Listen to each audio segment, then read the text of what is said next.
ज्यांनी काही काम केलं नाही आणि आज हा गद्दार तो गद्दार आणि तू महागद्दार.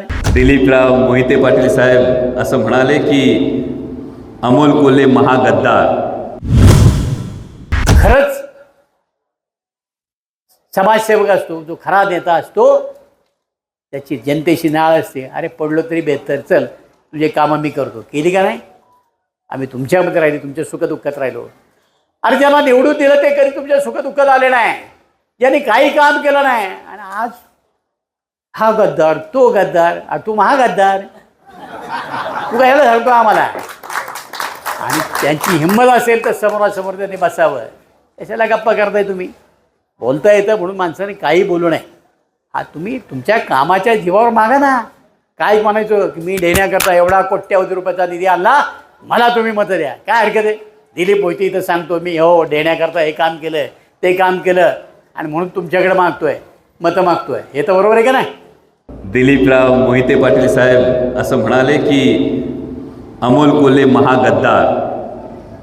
मला खरंच आश्चर्य वाटलं, याही गोष्टीचं आश्चर्य वाटलं.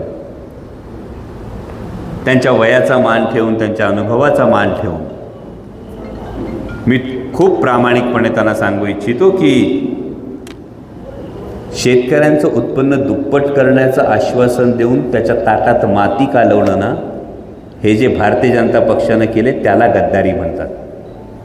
दरवर्षी 2 कोटी रोजगार देतो असं सांगून 83% सुशिक्षित बेरोजगार या देशात केलेत ना, त्या भारतीय जनता पक्षाने जी जनतेशी केली ना त्याला गद्दारी म्हणतात.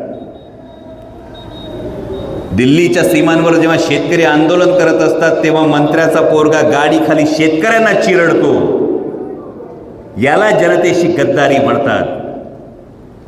पेट्रोल जेव्हा 100च्या पार जातं, गॅस जेव्हा 1000च्या पार जातो, तेव्हा जनतेच्या तत्वांची हिताशी केलेली याला गद्दारी म्हणतात.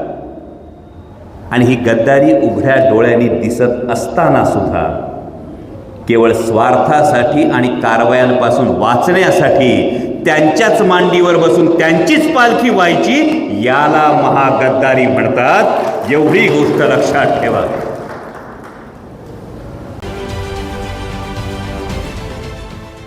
देश विदेशातील प्रत्येक घडामोडींचे लाईव्ह अपडेट मिळवण्यासाठी आता साम टीव्हीच्या सर्व सोशल मीडिया प्लॅटफॉर्मला लाईक, फॉलो आणि सबस्क्राईब करा.